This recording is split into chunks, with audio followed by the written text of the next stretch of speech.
The sinkings of these ships not only caused billions of dollars in losses, but also shattered the dreams of thousands of families.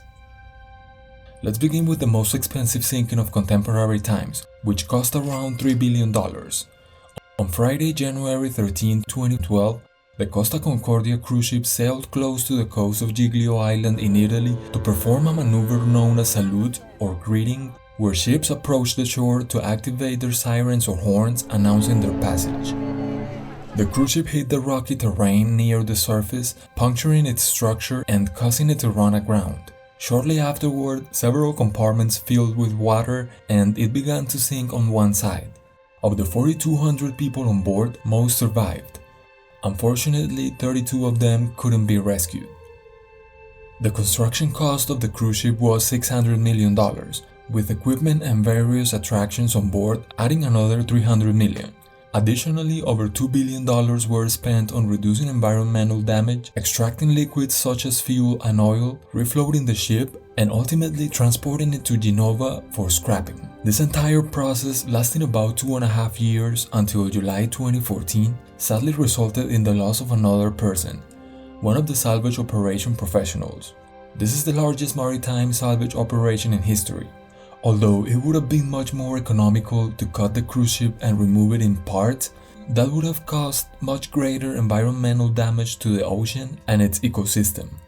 Instead, the parbuckling technique was used to straighten the vessel using a kind of lever.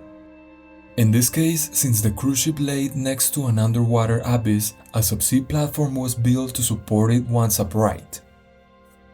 Strict maritime laws on environmental conservation compelled the Costa Crociere company to proceed in this manner, despite of them undoubtedly preferring the cheaper option. The villain in this story turned out to be Captain Francesco Schettino for all his poor decisions in command and for abandoning the ship, claiming he slipped into a lifeboat, disregarding the golden rule that the captain is the last to leave the ship. Later, it also came to light that despite being married, he had a romance with one of the onboard dancers who publicly exposed him. Finally, the justice system sentenced him to 16 years as responsible for those 32 lives. Let's now have a look at the biggest squander of luxury vehicles in history. The Felicity Ace vessel was holding an estimated of 4,000 luxury cars appraised at $400 million, including 1,100 Porsches, 190 Bentleys, and 85 Lamborghinis when it caught fire on February 16, 2022 and began to drift not far from the Azores Islands in Portugal. The 22-person crew of the smoke-billowing vessel was evacuated safely with the help of commercial ships and Portuguese Coast Guard helicopters as the blaze raged for 9 days. It was extinguished on February 25th and the salvage team attempted to tow the boat back to land to salvage what was remaining. A total of $438 million was lost, including the cost of the ship, appraised at $37 million. The ship was en route to Rhode Island from Germany, carrying about 2,200 tons of fuel and 2,200 tons of oil, along with other materials such as metallic parts, plastics, electrical wires, and paint.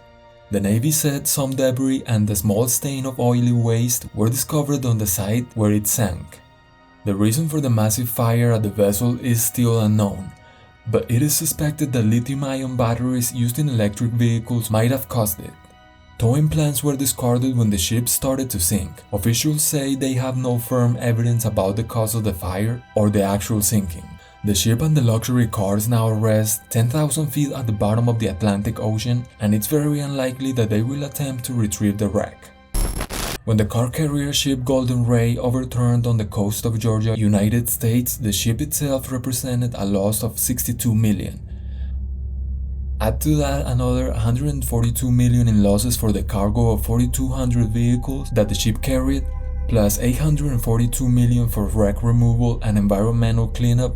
That's a total of over $1 billion in losses. Costs have included the construction of a 1-mile perimeter environmental protection barrier around the salvage site, along with sturdy mesh netting below to catch loose vehicles, There is also the tower in VB-10,000, a 255-foot-tall crane vessel that has powered the cutting chain that separated the shipwreck into 8 pieces for removal. The amount of infrastructure that has been used around this historic wreck removal has never been done before in a US port. In December of 2002, the Tricolore vessel sank in the North Sea after a collision with the Bahamian cargo ship Kariba. Following the collision, the Tricolore capsized and went down within half an hour. Fortunately, all 24 crew members made it to safety. SMIT, the same company tasked with salvaging the stricken Kursk nuclear submarine from the bottom of the Barents Sea in 2000, chose not to refloat the entire vessel. Instead, the firm used high-tension wires to cut the ship in 9 segments. The vessel settled in about 100 feet of water, 20 miles off the coast of France. At the time of its sinking, the Tricolore was on its way to Southampton from Belgium with a shipment of 2,900 luxury cars from BMW, Saab, and Volvo. According to estimates, the automotive cargo held a total value of 100 million. This included a shipment of an early production run of the Volvo XC90 SUV, a highly coveted vehicle at the time. The Tricolore came to rest in one of the busiest sea lanes in the world. The wreck was reportedly struck by no fewer than 3 ships after its sinking. In July 2003, a team started to remove the MV Tricolore and all of its contents. The operation took over a year and was completed in October 2004. Sadly, none of the Tricolore's luxury cars bound for the US could be rescued. On December 5, 2012, the car carrier Baltic Ace sank in the North Sea with more than 1,400 cars on board after colliding with container ship Corvus J near the entrance of the main shipping channel leading to the port of Rotterdam. Although Corvus J was affected, it managed to get to its destination. Baltic Ace, however, came to rest at a depth of 35 meters, posing a threat both to the environment and navigation in one of the world's busiest shipping lanes. Divers played a key role in ensuring there was no pollution on the seabed. The recovery had to be completed in 2 phases, and the first one was to clear the solidified oil. It took the crew 2 weeks to heat the solidified oil and pump it all out. In total, 456,000 liters of oil was removed. The plan that they came up with was to cut the ship into 8 pieces with a wire cutting system passed under the wreck and between 2 barges. This plan was put into action at the beginning of April 2015.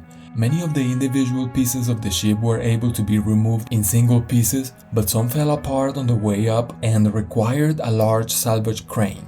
In all, the recovery of the 13,000 tons of wreckage cost an estimated 73 million, involved 18 ships, and employed more than 150 people. In addition to 49 million for the cost of the 1,400 cars on board and 30 million the cost of the ship, this sinking resulted in a total loss of approximately a little over $150 million. Today, where there was once a dangerous shipwreck, there is now only a clean ocean bed.